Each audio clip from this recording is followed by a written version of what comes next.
Welcome to Verbal Pick Radio, where we give you a verbal image of life, and we are everyday people. I'd like to welcome you all to the show.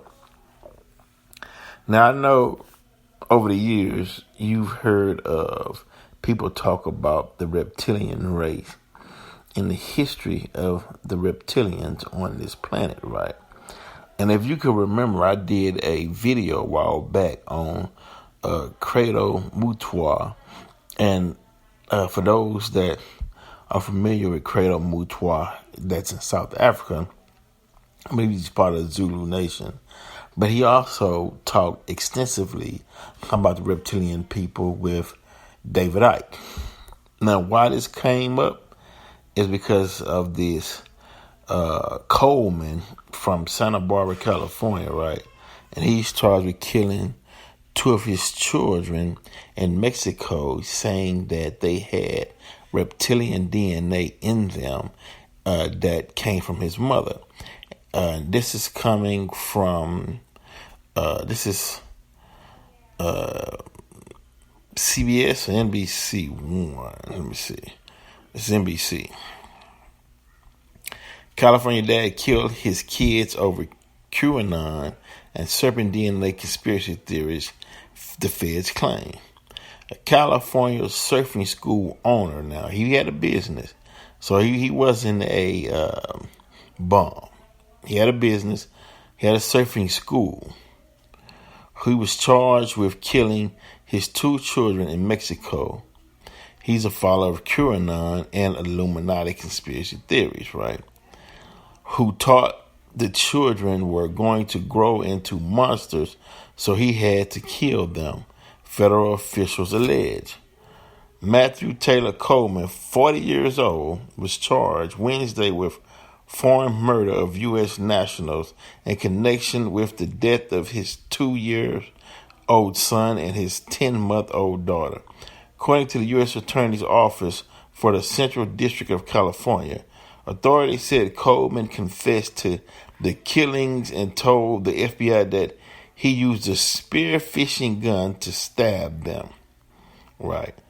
A criminal complaint alleges that he told the FBI that he killed his children because he believed they were going to grow up into monsters, and that conspiracy theories led him to believe that his wife had passed down her serpent DNA to the children. Coleman's wife, identified only by her initials, contacted Santa Barbara police after her husband had taken the kids out on Saturday but didn't tell her where they were going. The complaint said she grew concerned after he failed to respond to her messages, and knowing that her husband didn't have a car seat with him, she called police. Right? That's kind of strange.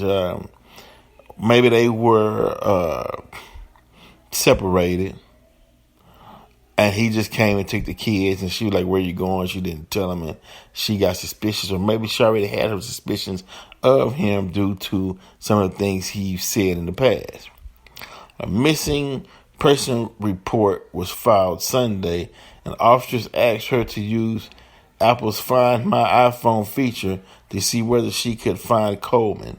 The complaint said the program showed Coleman's last known location in Rosarito, Mexico, it said.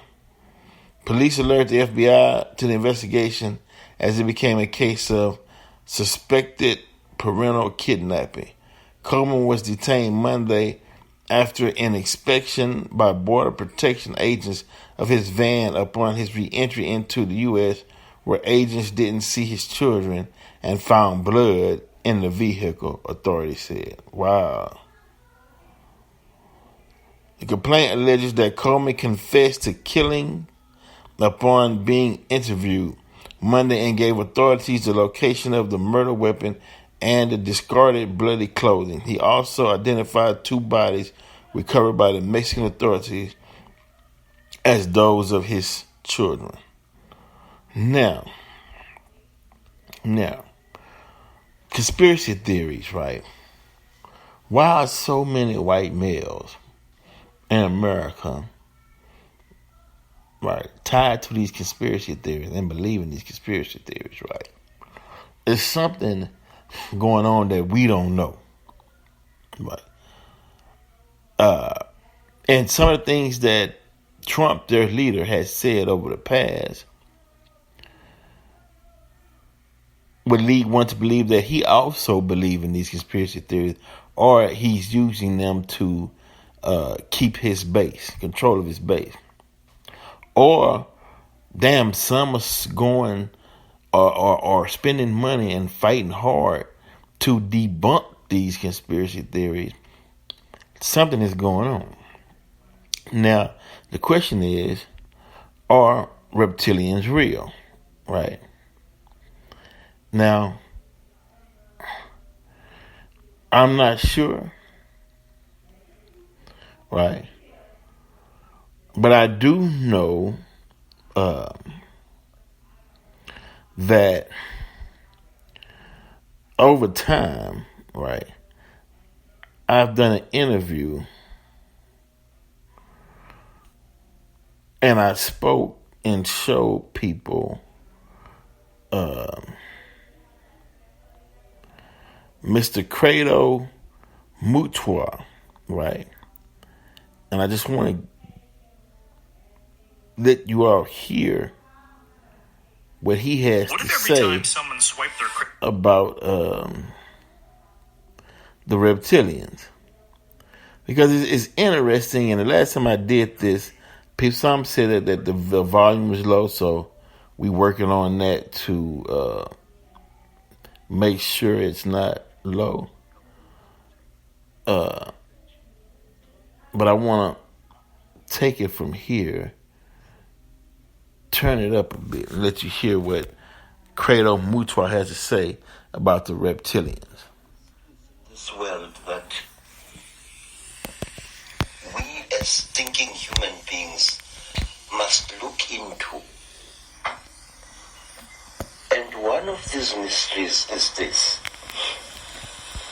There is overwhelming evidence of the fact that before Africa was actually colonized by the white people from Europe, it was first prepared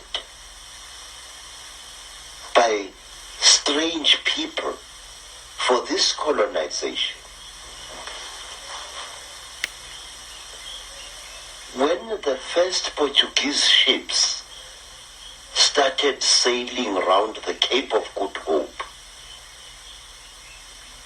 strange beings appeared amongst our people, strange human-like creatures, usually creatures of great height, abnormally tall, human-like beings, some of them with only 1 foot, appeared amongst our people, and they started doing things there which made it easier for the colonialists to invade us and to conquer us. What were they like in terms of their color and skin, Credo? Say, we do not know, but there are those who described them as very, very white, chalk white in appearance. This went on for so often that it became traditional to our people to represent these beings with white chalk.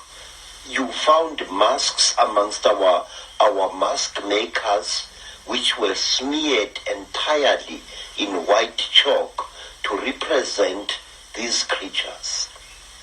These creatures were usually about 8 feet tall, very, very slender, and they used to wear robes made of the tanned hides of certain type of antelope, usually the intensely black sable antelope.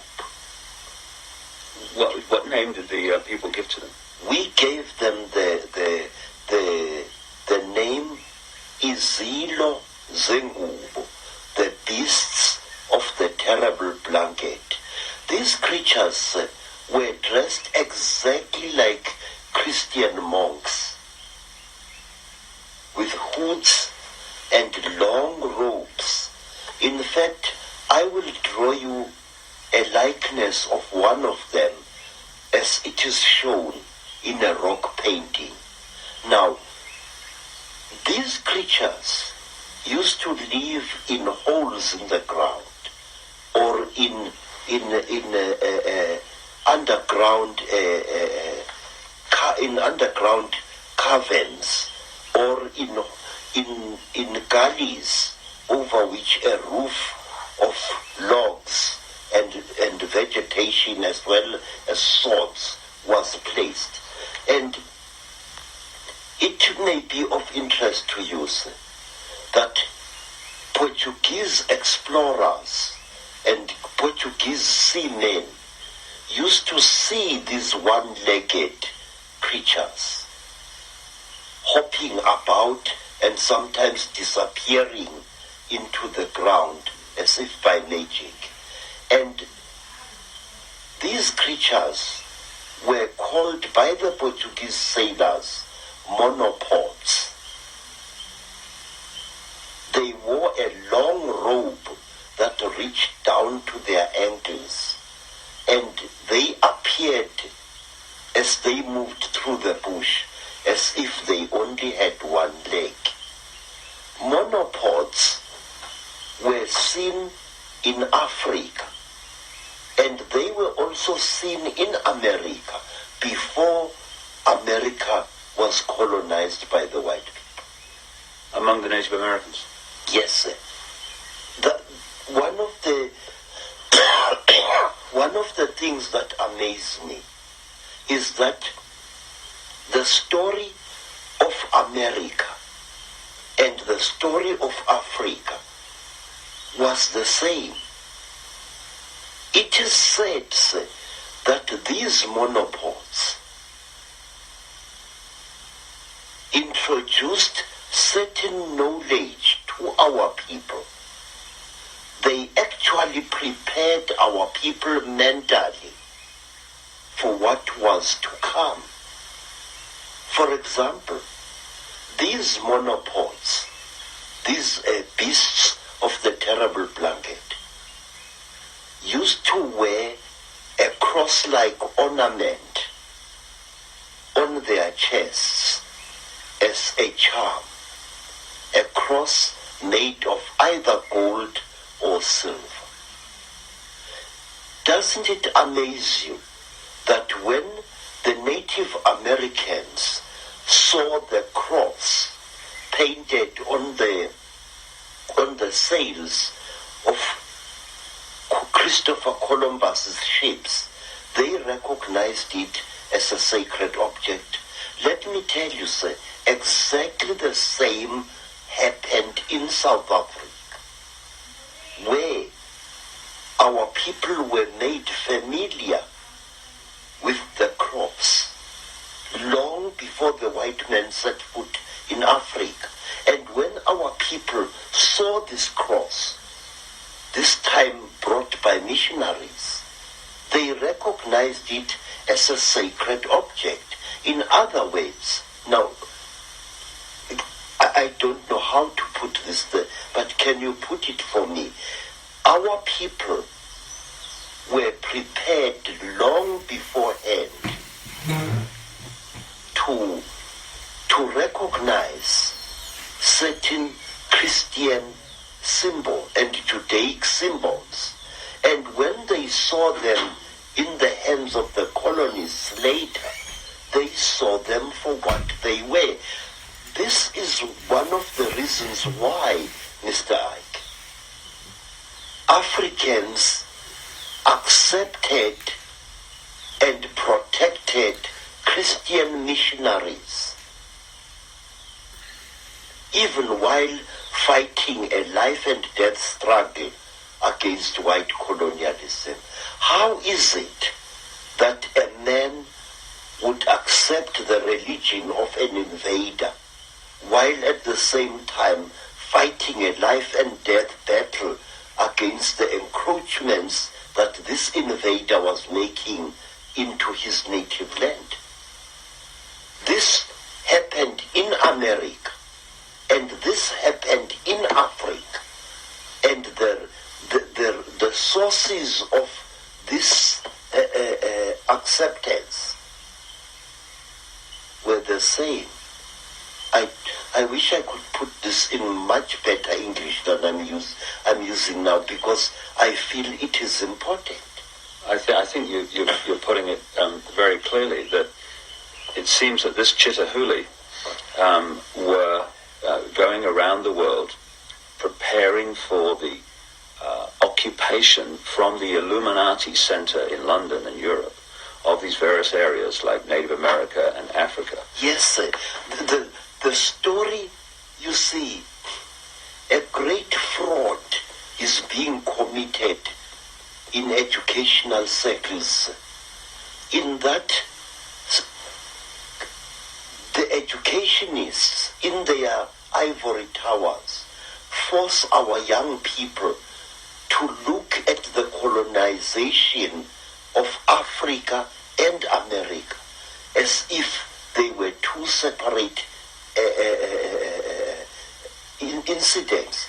But certain factors in this colonization were the same in Africa and the same in America, and they achieved exactly the same results.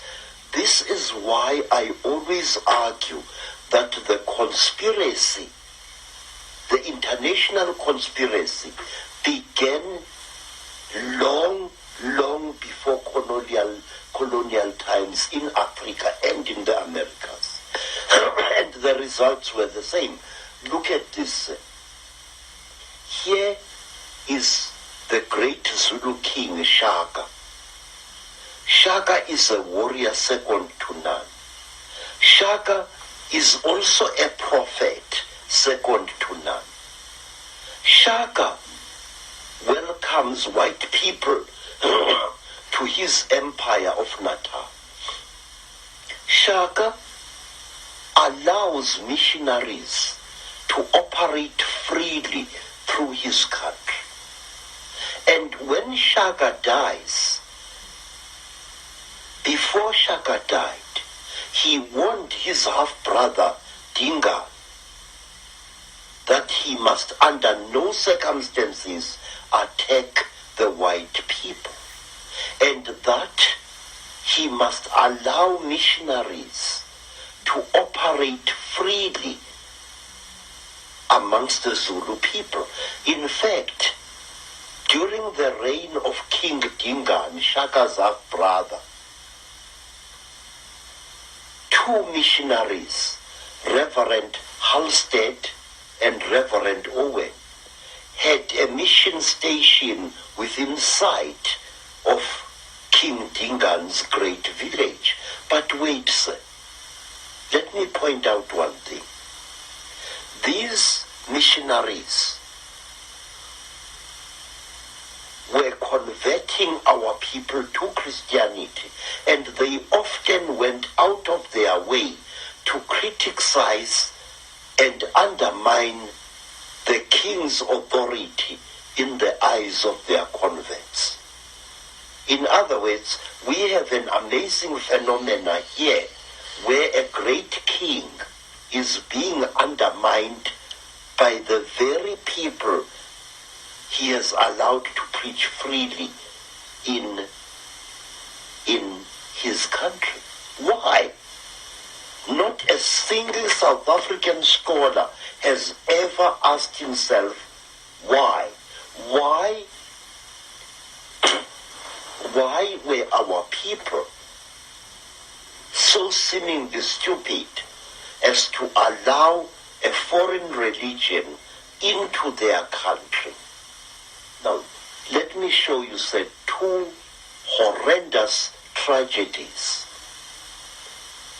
When the Belgians colonized the Congo, which is today the Democratic Republic of the Congo, King Leopold declared that the Congo was to be his personal property.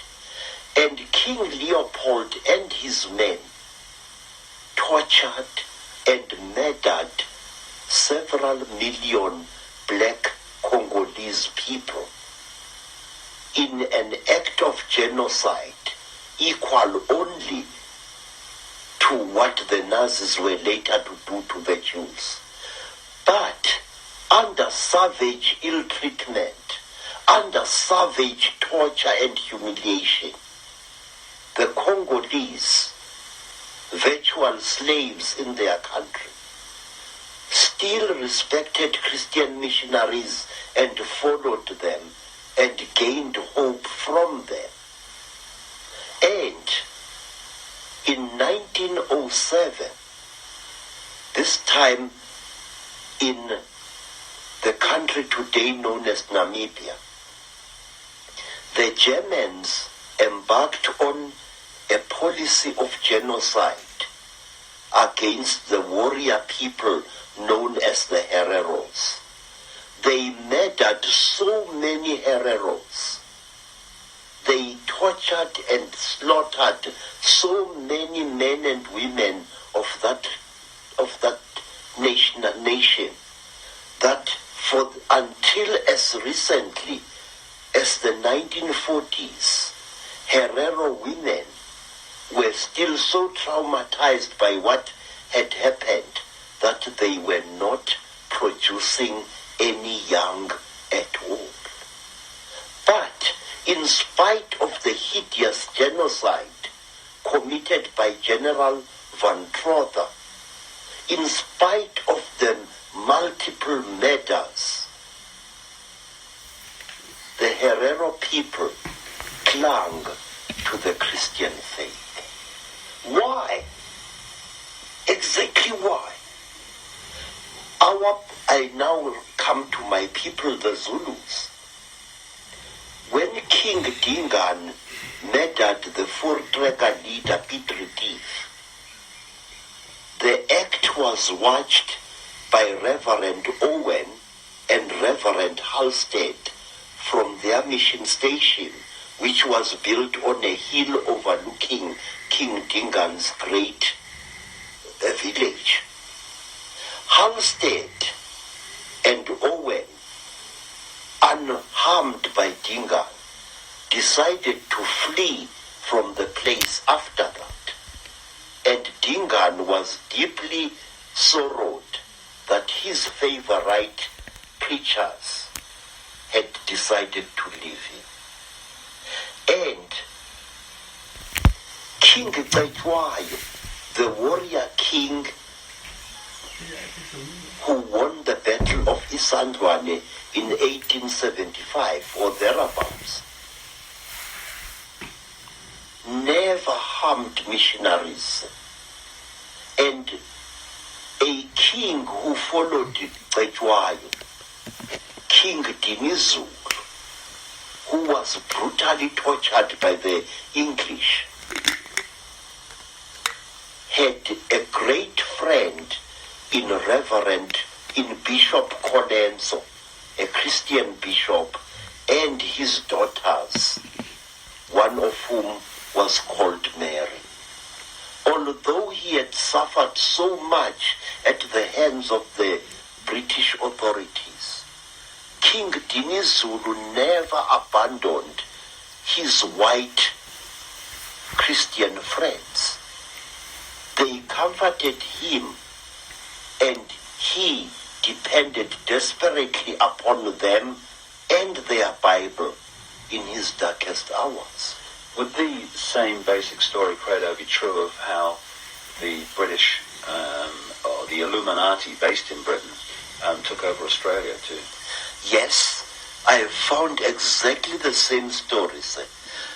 The Aborigines, like Africans, were deliberately softened up long before they were colonized by the white people.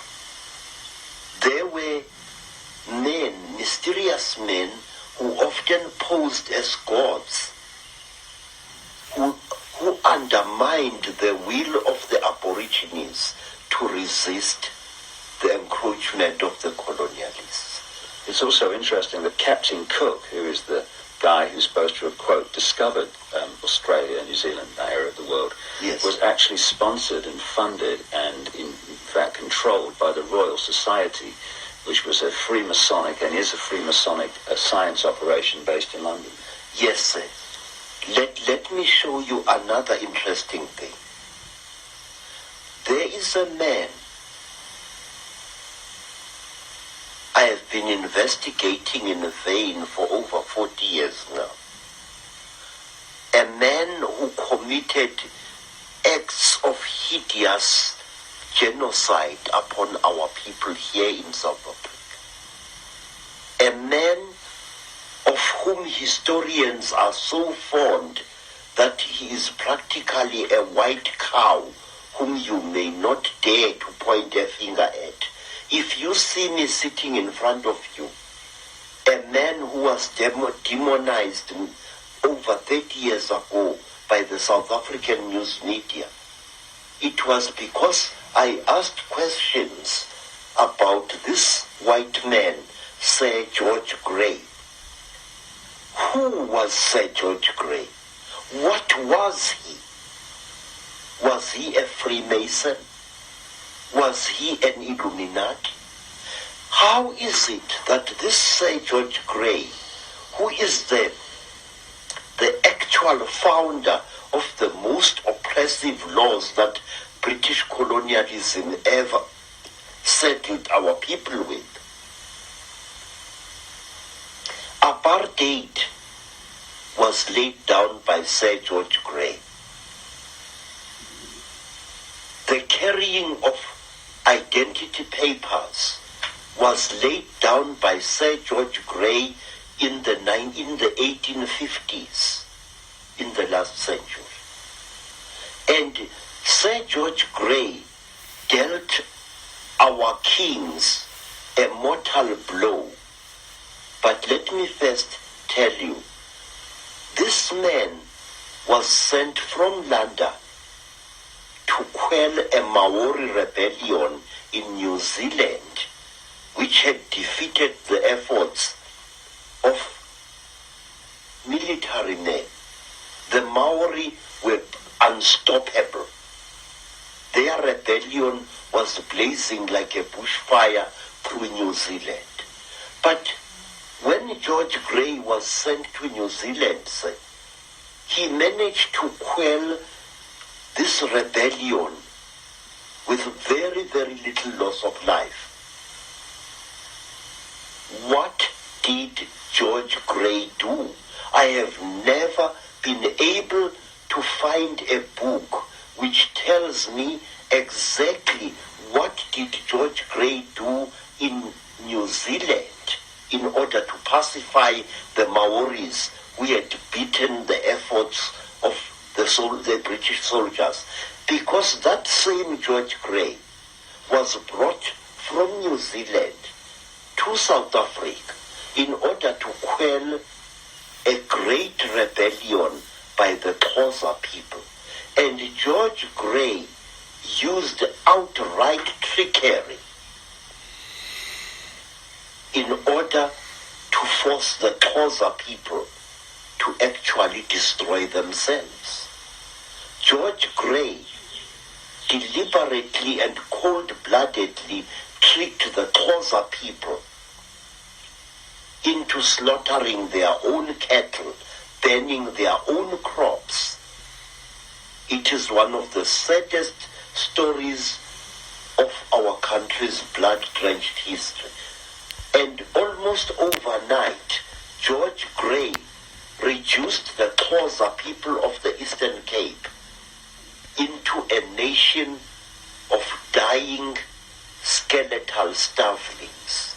Because after George Grey had manipulated the Xhosas with raw trickery into destroying their crops, destroying their cattle.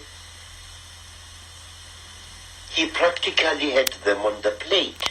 Hunger, raw hunger and starvation achieved what military might had failed to achieve after many embattled decades. George Gray was a psychologist par excellence. George Gray was a trickster who knew the native races, and he knew how to exploit their beliefs to bring about their own destruction. Let me show you what Gray did. One day, when great tension was boiling up in the Cape, and when the colonialists were threatened by yet another border war between themselves and the Xhosa people, a number of Xhosa women, amongst them a Sangoma, a priestess diviner called Nongawuse, were tending crops when they heard voices calling out to them in the bush. Nongawuse, because she was a spiritual person and a healer, responded to these voices. She went together with her sister Nonteto to investigate, and they found a deep hollow in the ground, and from this hollow they heard the voices coming. And as the women knelt next to the hollow, the three amazing figures emerged from the grass.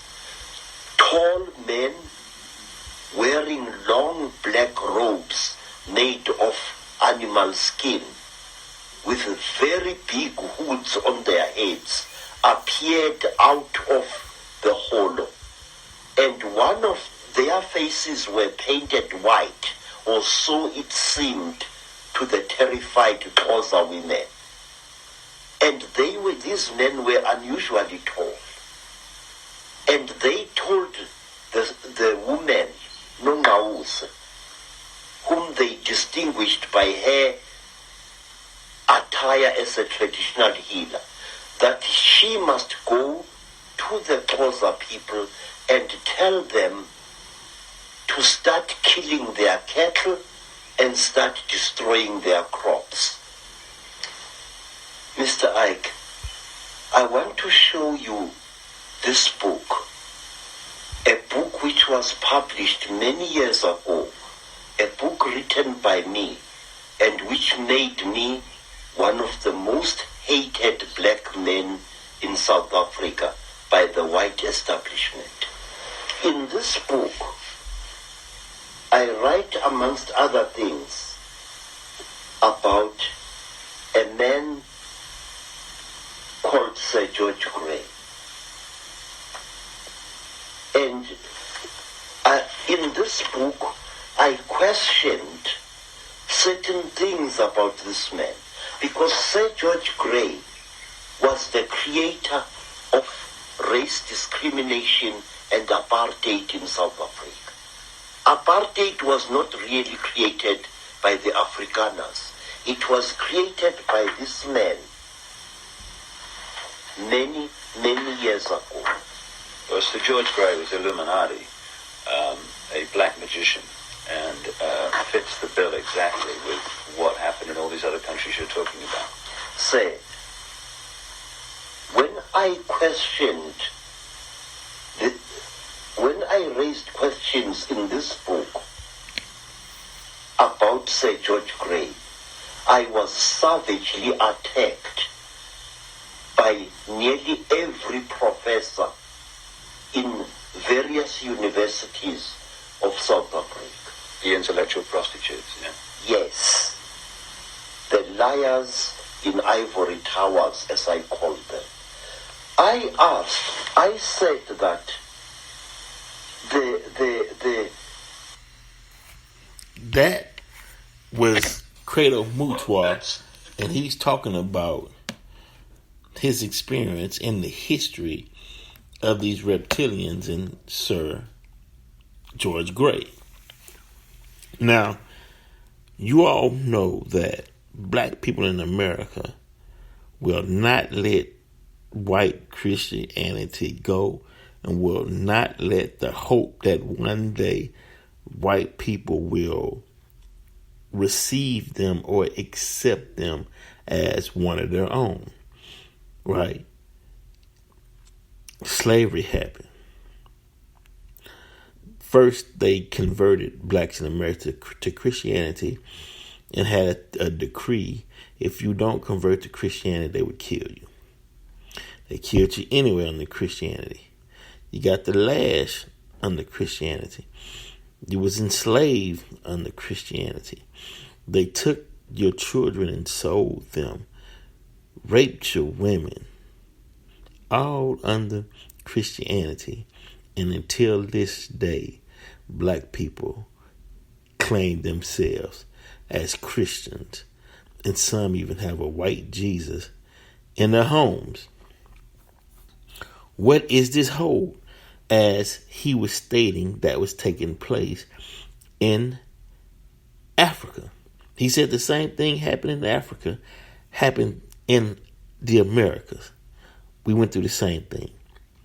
Right. Now, I know a lot of you hear me say Nation of Islam, Honorable Elijah Muhammad Farrakhan, Masfarad Muhammad on this show, because Minister Farrakhan, they broke the cross, meaning they broke that appeal, that spell, that whatever you want to call it, that had a hold on black people.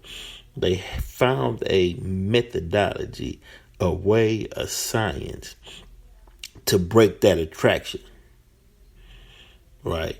To where now you see black men in the NOI, whether you 5%ers, Nation of Islam, basically the conscious community, who will think and do for themselves. They broke that hold, right?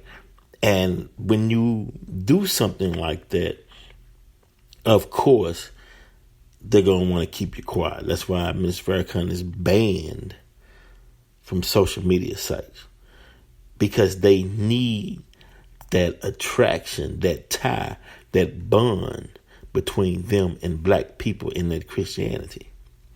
Now, I'm not knocking none of the Gnostics and the Coptics and that form of Christianity or nothing like that. I'm saying when your oppressor or slave master colonizer gives you a religion, you should question it, because what came behind the religion was so horrific and so brutal in murdering millions, even killing children. Okay, they did Emmett Till. Hell, today is 2021. Look what's going on, right? Because of that tie, that bond. And you don't know how to break it yourself. You need help breaking that cross. And the ones that can help you, that has the science to help you break that cross mentality, right, I found came out of the Nation of Islam. Frees you up, right? And it gets rid of that fear, right, that you may have, saying, well, if I break the cross and leave Christianity, won't I be punished? All of that. There's an answer for all of that, I'm telling you. But this 40-year-old surf instructor named Coleman, who murdered his son and his daughter, who said that he saw reptilian DNA in them that was passed to them from his wife. I don't know. Maybe he did. Because Credo Mutwa from South Africa is telling you that they exist. I mean, you make the call. I'm just putting the information out.